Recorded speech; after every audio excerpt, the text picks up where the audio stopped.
Welcome to the 8th episode of the SkiRex Media Podcast. I am Tim from skirexmedia.com once again, and I'm not going to lie to you, this week I had trouble coming up with a topic. I really am having trouble with this, but I'm going to continue. I want to see if I can get it done, see if I can keep learning, see if I can figure it all out. That being said, I'm not scripted this week.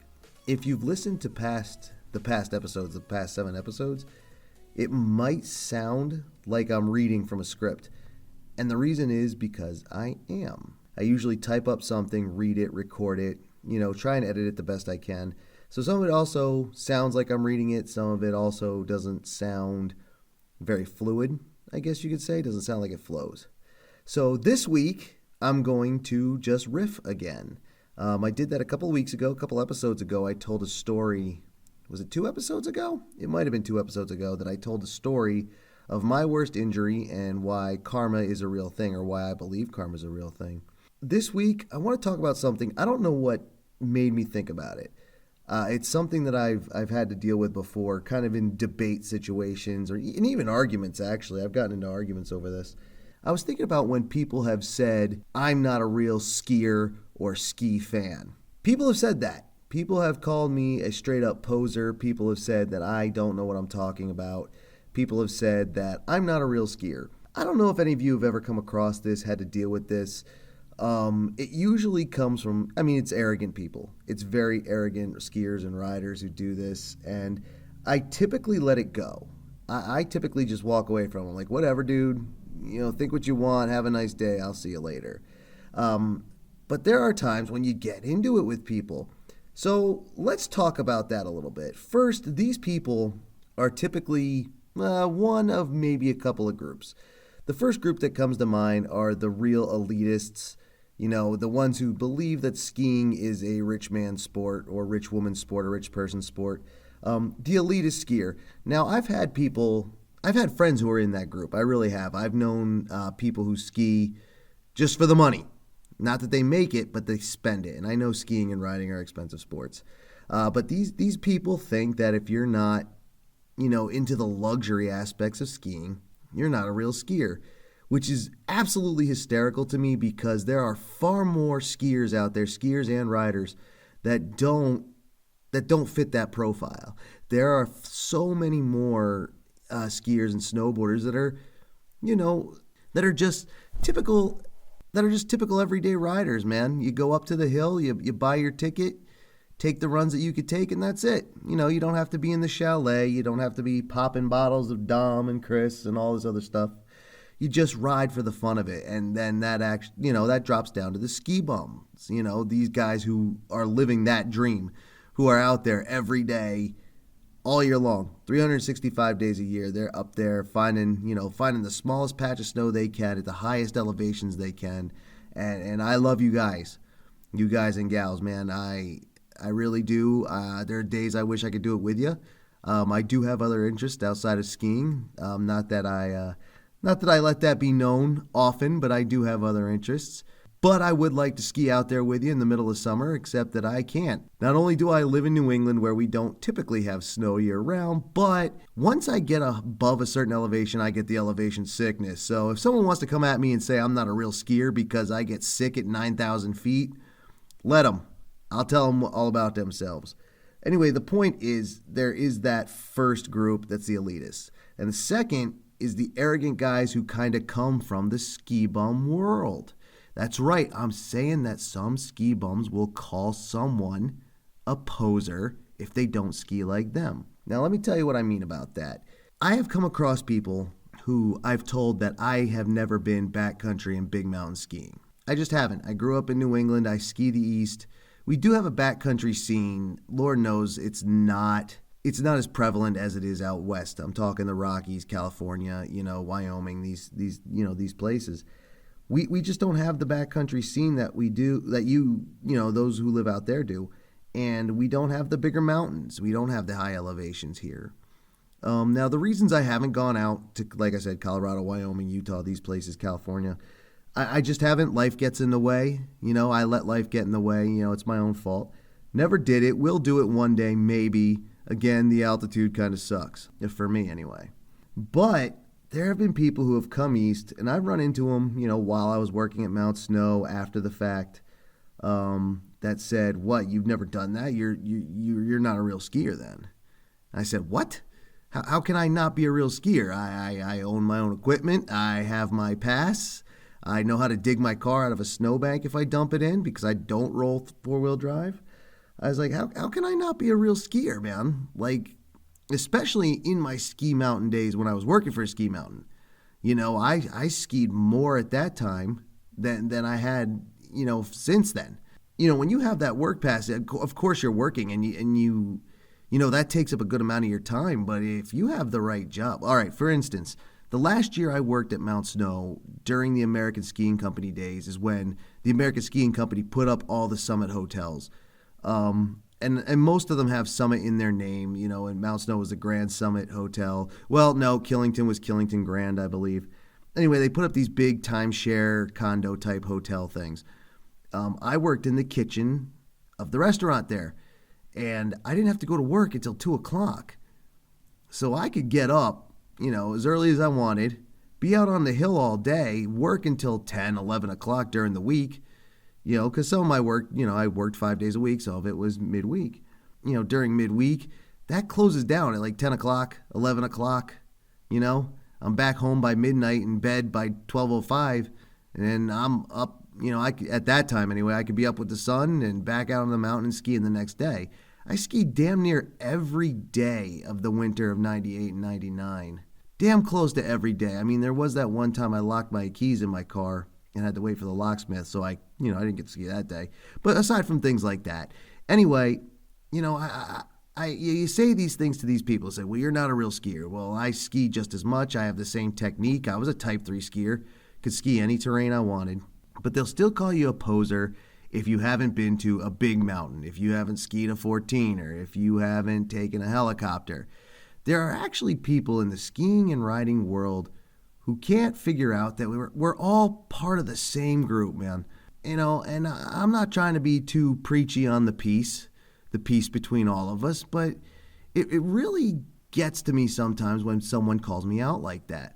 Like I personally would never call out someone who's been in the learning area for 20 years. I also wouldn't put on a pedestal the kid who, some kid who has some kind of sick talent and can ski the biggest, craziest, steepest, whatever run you can find after 5 minutes of putting on his boots. Like he's just, a phenomenon. I wouldn't put that person on a pedestal either.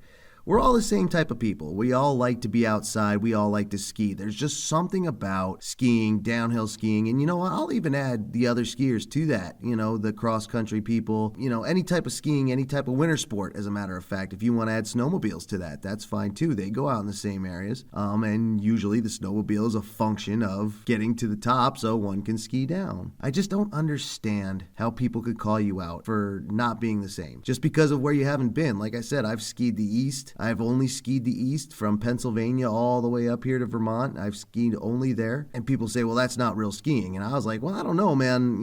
There's also people who have said, if you could ski the East, you could ski anywhere because, we have our crappy snow, our bulletproof ice. And there's the people who said, if you haven't stepped into a helicopter. I'm afraid of helicopters. I'm afraid of flying. I don't want to do that. Plus, I was a poor skier growing up. In my teen years, the only reason I had a ski pass is because I worked for a mountain. That's why I worked for the mountain. I wanted my ski pass. I've also been called a fair-weather type fan because I watch the ski competitions. That's an odd one to me too. Like, how can you tell me I'm the poser knowing that you can't get out on the hill, Ski like those racers. I mean, you ever seen people like, Michaela Schifrin, Lindsey Vonn, Ted Ligety, Mosley, anyone? These pros do stuff that, that I can't do. I know how they're doing it. I know what they're doing it. I can do it to a point, but I can't do it. But does that make me less of a skier? Does that make me less of a ski fan? I've actually been called a fake ski fan because I can't name the tricks as I see them on like freestyle events. And I'm like, that doesn't make any sense. If you look at some of those tricks, the names have changed about 1,000 times over the last 20 years.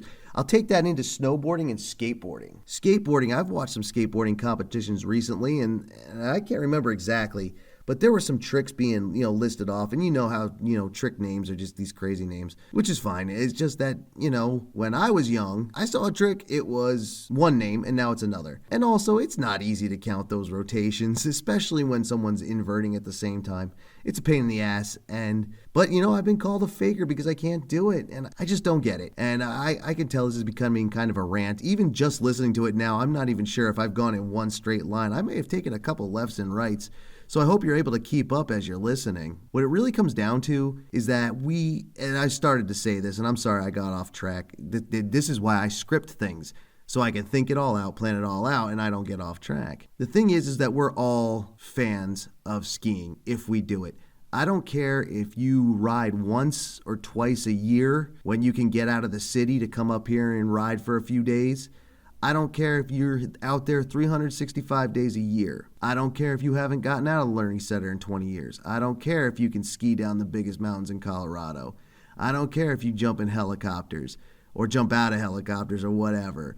I don't care if you are the best professional skier in the world. Not that I'm trying to alienate myself from the best professional skier in the world. Shout out to Michaela Schifrin, but we're all the same. We all love it. We all love the outdoors. We all love the feeling. There's just a feeling about it, and it's very hard feeling to describe. If we could describe it, maybe these arguments would go away. Who's the real fan? Who's the real skier? Who's the poser? Who's old school? Who's this? Who's that? If we could describe it, we could probably say, oh, all right, that's what you feel, that's what I feel too. Because the person who's barely getting the hang of it but loves it on the surface lift learning center is just as big a fan as like someone like Glenn Plake. Walk up to him and tell him he doesn't, he's not a fan of skiing because of something he hasn't done or a place he hasn't been. That's actually something else the elitists have said to me. I talked to a guy once who was like, never skied the Alps, how can you call yourself a real skier? I'm like, bro, just because I haven't been to Austria, Italy, France, Switzerland doesn't mean I don't do it. I still have the same skill. I've learned the same techniques. I know how to do all the same stuff. If I go out there, I can put my skis on and ski it. Not really an issue, except for the altitude. I just don't get it. And that's, again, I'm ranting, and this is just off the cuff, and I probably shouldn't take it so personally. But I do, and I think it's not because of what people say to me. I don't care what you say to me, and that's on anything. Call me a poser, call me a faker. I really don't care about that. It's when they say it to other people, because I never would. I hear someone, some rich kid or some, arrogant college-age, 22-year-old who just is out there skiing these big mountains. He's like, oh, look at that. Actually, you know what? I don't know why this made me think of that. There are also a group of people who are just the tech people. No, that's not right. I shouldn't call them the tech people because the technology is a wonderful thing and we should all know how to use it, especially you kids who ski in the backcountry.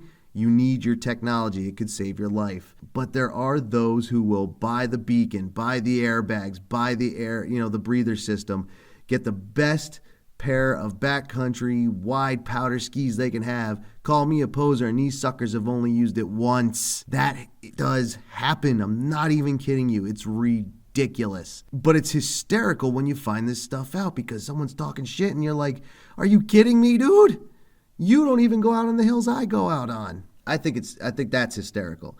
But I do think there are a lot of dicks out there who will call you out because you don't ski like them. And that's really what it comes down to. Just because I don't ski like you doesn't mean I'm not as into it. Like, I'll tell you the truth, it's been a while since I've skied for my reasons. Like, there are reasons why I haven't been on a skis in a season or two. And I can make excuses, life got in the way, but that was me. I could talk about injury, which is true. In fact, one year I had to skip a ski trip because I hurt my back in that let's see, 2 episodes ago, I talked about when I hurt my back in Pennsylvania. I was supposed to go to Vermont a month later, and I couldn't, and everybody was, disappointed, because these are my friends. They were disappointed. But it was real. I couldn't ski with a bad back. It's just something you shouldn't do. And I know people are like, well, just walk it off. Well, that's fine when you're 20. I just walked it off a lot of times, and that's why, probably one of the reasons why I can't just walk it off now. But anyway, there are a lot of reasons why I haven't been up as much, but I'm still the same fan as I always was. Even before I started Ski Rex Media as a way to, it really is my way to stay in the mix, to give me an excuse to read the news and read the ski news and watch the films and watch the sports and watch the competitive, the professional sports, watch the Winter Olympics. It gives me not really an excuse to do that, but a place to be an outlet for it. Like, not all of my friends appreciate skiing the way I do. The ones who ride, snowboard or ski, with me, and I've skied with them, of course, they're into it. They know something about the industry. They know something about the equipment.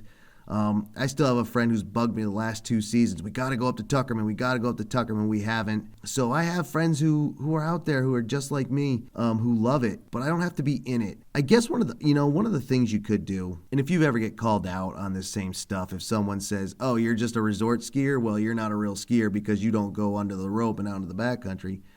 Ask them if they're a football fan, or a baseball fan, or a basketball fan, or a soccer fan, or a rugby fan, depending on which country you ski in, or, a NASCAR fan or whatever. As soon as they're done doing it, say, have you ever done this for that sport? Like, have you ever played pro? Have you ever played in school? Did you ever play in college or high school?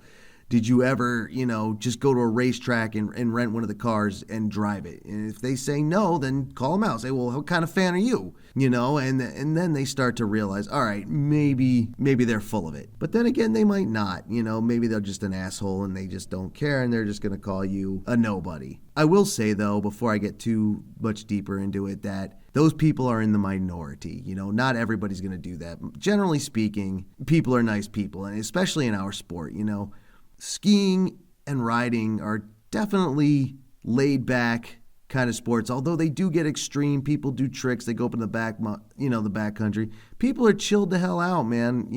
Not gonna call you out unless they really are douchebags. I mean, we don't mess with nobody. We don't mess with anyone. We joke around. We go out to have a good time, and that's really what it comes down to, is the free spirit, have a good time, being outside and just enjoying life, man. And that's what skiing is really about, skiing and riding. Unless you're a competitor, then it's about winning and losing, of course. I know this is off point, but I wonder what it's like when a competitive skier loses that love. When it does just become a job, is it the same? And then are they able to do it as well? We have to talk to a professional and ask that question. I should write that down, just to talk about that one thing. We don't have to talk about anything else but that. But anyway, all that aside, if you get called out, tell people whatever. It doesn't matter how good I am, what terrain I can ski, what terrain I have skied, which states, which countries. Do I spend all year in, wintertime? Do I storm chase and all this and that? It's all wonderful. And I love talking about it, and I love watching the people who do it. But if you do, don't knock someone who doesn't or can't. You know what I'm talking about? Let's all be fans. Let's all admit that we're all fans, and that we can be friends from day one to the pros. From like I said, resort riders who just ride groomers to the guys who are out climbing trail, doing real mountaineering, climbing mountains to get up to where they are and skiing down.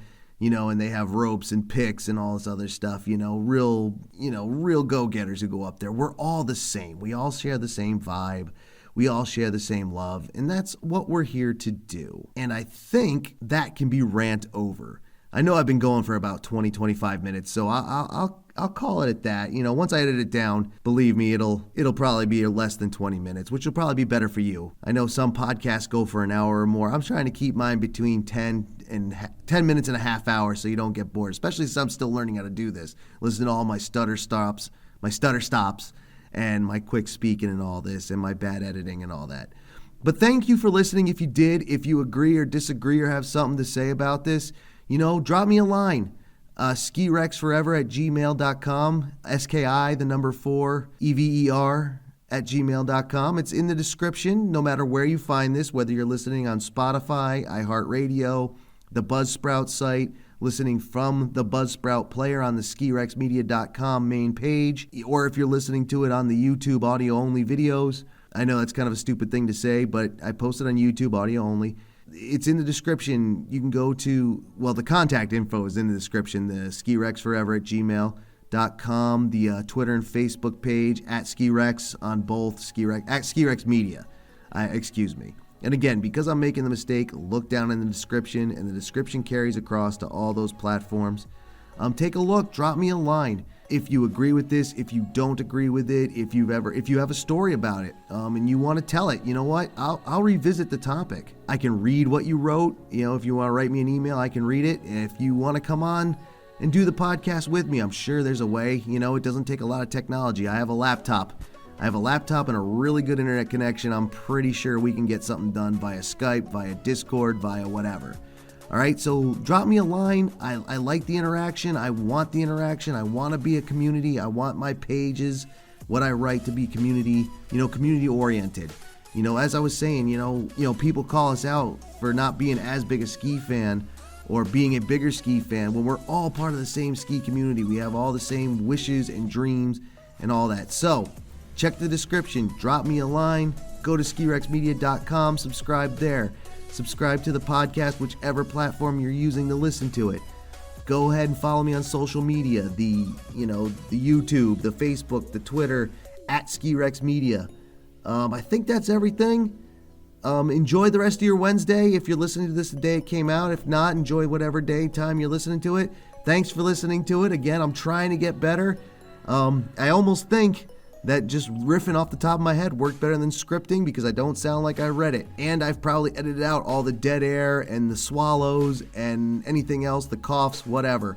Listen to me next week. Listen to me the prior episodes, whatever you want to do. This is Tim from skierexmedia.com once again, and I'll see you out there. Later.